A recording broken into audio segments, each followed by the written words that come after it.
Hi everyone, today I'm going to talk about negative externalities of haze in Malaysia. So our assignment is based on this news article and our group members are Lui Jenson, Ching Wei, which is me, Yu Hang and Malcolm. So all of us are from group 76. Moving on next to the introduction part, I'll begin by introducing the issue of our group is analyzing, which is haze pollution in Malaysia. Haze has become a recurring problem in our country, mainly caused by open burning, agricultural land clearing, and peatland fires. Based on the report I mentioned just now, these activities continue to be the main contributors and they release large amount of smoke and fine particles into the atmosphere. These issues affect many parts of Malaysia, especially major cities like Kuala Lumpur and Selangor, where air quality can decline rapidly during haze season. As a result, people experience breathing difficulties, eye irritation, and disruption to daily activities such as school closed and reduced outdoor work. Economically, the key problem is that the people who suffer the most are not the ones responsible for the pollution. The individuals or firms carrying out the burning do not bear the full cost of the damage they create, while the public faces the health and social consequences. So, overall, haze pollution is a clear example of a negative production externalities, shows how private decision can lead to wider social costs, which is why government intervention becomes necessary. So, moving on next, I'll pass it to Li Hui and explain what is a market failure. Hi, I'm Lui and right now I'll be explaining why this is a market failure. The main creators of this externality are plantation companies and farmers who use open burning to clear land. They choose to burn because it is the cheapest method, so they save money by burning instead of using more expensive mechanical clearing. But the problem is, when they save money, everyone else pays the cost through air pollution, health problems and disruptions, and not the ones causing the pollution, which is why this is considered as a market failure. Alright, now I'll be discussing more on externality. So externality happens when someone's action affect other people who are not involved in the activity, which is what I said just now, like the polluters and the residents. In the case of haze, it's a negative production externality because the pollution, which is a negative effect, comes from production activities like land clearing and affect the public. This is Malcolm and I will be presenting about how haze will affect the market using graph. So as you can see, this is before haze occurs and MEC is low, which stands for marginal external cost. And so MSC and MPC are relatively close or equals. As you can see, MPC stands for marginal private cost and MSC stands for marginal social cost. Okay.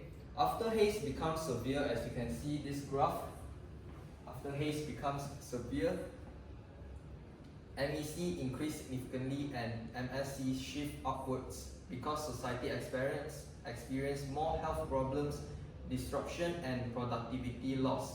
As you can see, there's a gap between it. So this widens the gap between MSC and MPC. The market produced at Q1 where only MPC intersects with demand. However, the true efficient output is Q2 where MSC intersects demand. As you can see, this is the Q1 and this is before haze occurs and Q2 is after haze occurs.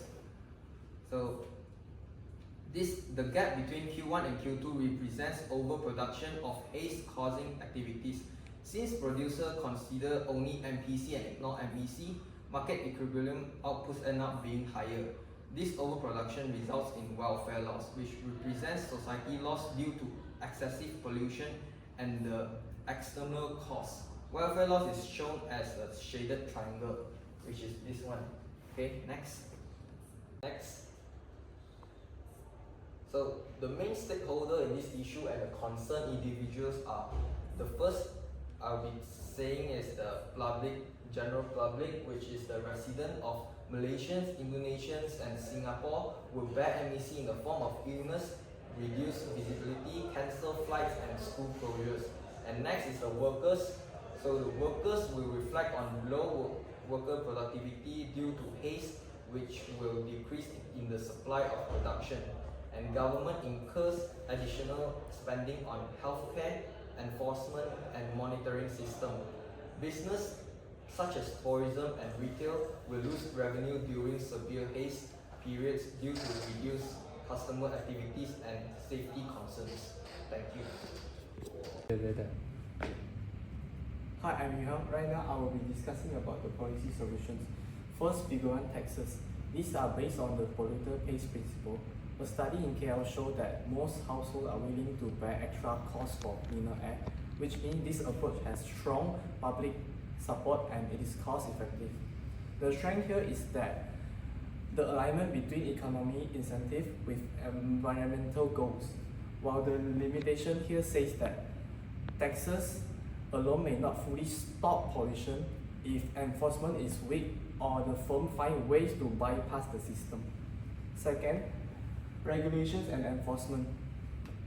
By tightening rules under Environmental Act of 1974, firms are prevented from externalizing pollution costs onto society. Modern tools like drones, satellite monitoring add strength by enable real-time tracking and detection of violations, which is I mentioned here. This limitation is that this method requires significant resources, technology, and most importantly, significant government capacity, which can be costly to maintain. Hi, my name is Jenson, so I'll be talking about the conclusion. To conclude, this project helped our group understand how economics concepts work in real life, especially through the cases of haze pollution. By analyzing it as a negative production externality, we saw how activities like open burning creates social costs that are not reflected in market prices. Linking ideas such as marginal social costs, welfare loss, and market failure with real Malaysian data show why haze continues despite existing regulation. Throughout the process, we face challenges such as finding. Overall, our findings show that the haze pollution remains a significant negative externality in Malaysia. While current policies have made progress, gaps still exist in enforcement and regional cooperation. We recommend a stronger policies mix that includes stricter monitoring, better incentives, and enhanced cross-border collaboration to effectively reduce future haze incidents. So that's all from our group. Thank you.